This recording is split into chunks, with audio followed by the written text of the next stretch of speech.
Welcome. It's California Edition. I'm Brad Pomerance coming to you from our Sacramento Bureau, and we are joined by Tom Lackey. He is a member of the California State Assembly, a new member. Congratulations, sir. Well, thank you. Representing significant portions of the Antelope Valley. How's your new job? It's fantastic.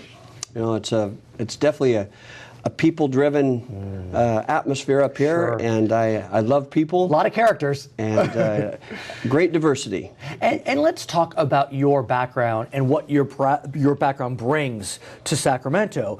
You were on a school board for 6 years. You were on a city council for 9 years. You were a member of a police force. So you come with a lot of interesting and valuable experience. How did those experiences inform your entry into Sacramento? It's very interesting because I've always admired and enjoyed the opportunity to be engaged in public service. I was taught that at a very young age. As a Boy Scout, I was able to advance to the rank of Eagle Scout. Oh, nice. And it teaches you to think outside of yourself. Sure. And so I had from very early beginnings that kind of training, and I realized that I enjoyed that. I love being around people. And clearly you were a cop, but you also, in your free time, because essentially that's what it was, served a school board and then a city council. I mean, these are not full-time positions. So you were creating a life for yourself that was very busy, filled with public service.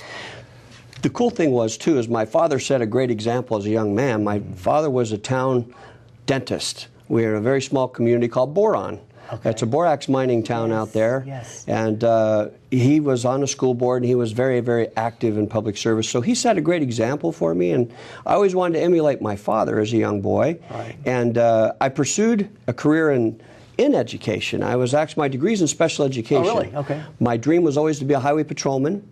But that was the only general law enforcement didn't appeal to me as much as the CHP, so my career path took me in an alternate path in case I didn't get selected by the CHP. Right. And I started out as an educator because my application process took so long. I thought, I guess I didn't make it. Right. And they called me toward the very end of my first year, and that took me down that path. Is your father still with us? He passed away in '97. I would have loved to have had him see you be elected to the California State I'd love Assembly. to see his face, because he never would have imagined me to be here, I promise you that. So as you've gotten to Sacramento, clearly there are a lot of changes going on with criminal justice. Yes. And that is one of your specialties, given that you were a cop. We know in November, the voters passed Prop 47.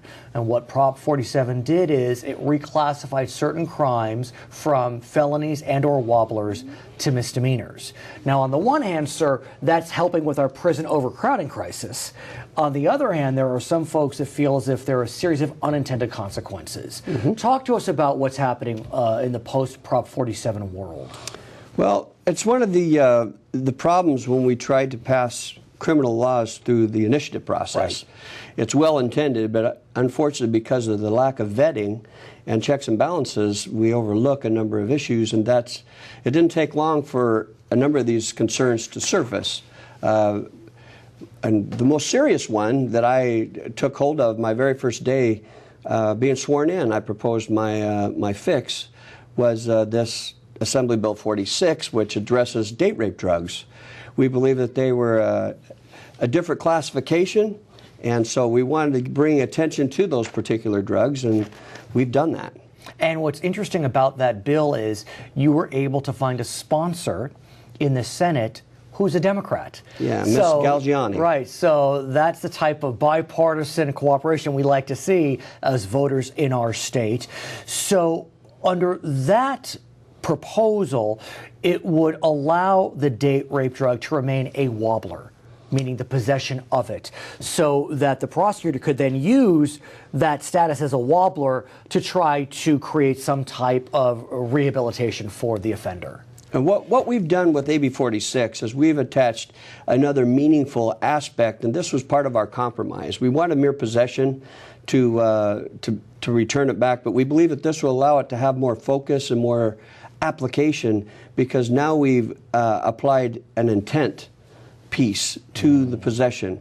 And we believe through coordinating through District Attorney's Office that we're able to show on a number of these cases where there was association and that now the district attorneys can secure search warrants and go in and get the possession, and still we can attach a felony result. But here's the question with regard to AB 46, with regard to other fixes that have been mentioned, dealing with DNA samples, dealing with gun theft.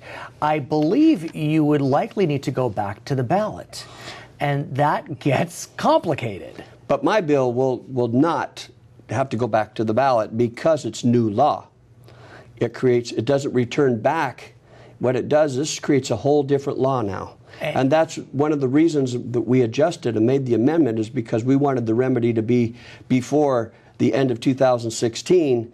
This way, if it makes it through our initiative, or through our legislative process, that it can be applicable by 2016 at the beginning of the year. So how is it going? It's always hard with criminal justice bills to march through for a variety of reasons. There's a fear that the prison overcrowding crisis will increase again, and so as much as we want to be hard on crime, we do have the Supreme Court ruling in a federal court looking over our shoulders. Well, the great news is the Public Safety Committee is far from considered to be a conservative-minded committee.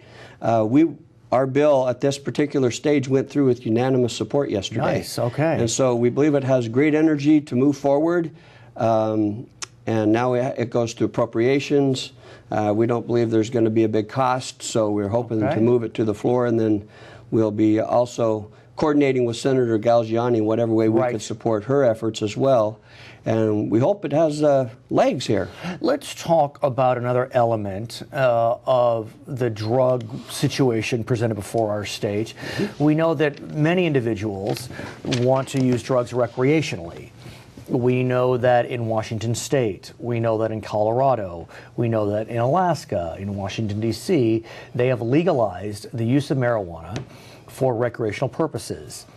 While that issue has been presented to California voters before and failed, there is a sense that if presented to the voters in 2016, marijuana would be legalized in our state. What's your sense of that, sir? Well, it seems like the mood of the state of California is definitely in the direction of supporting a relaxed standard and actually going to the point of legalizing marijuana. Of course, the federal government side is a whole other argument. That's a whole other conversation. You'll come back for that. But we've seen other states have not waited for the federal government. And so we believe that it's if at the very least possible that we're moving in that direction. And so let me ask you, especially as a former chippy, you have seen individuals that are drunk driving. I've seen it as well. It's as clear as day. But when someone's under the influence of marijuana, it's not as easy to detect, at least to the layperson. Maybe for you it was. But talk to us about that challenge. Well, what the challenge was, especially to prosecute those who we knew were in no condition to be operating a motor vehicle. It's not that difficult to identify someone who should not be driving. However, the difficulty is in the proof. The physical proof that that person was impaired.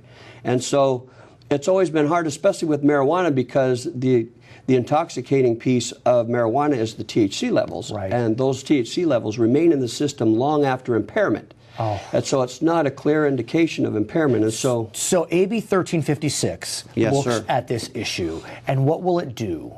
What it'll do is it'll give us an indication, a measurable indication of recency of use. Oh, really? And the science is there. The science is there, and it's been used elsewhere already.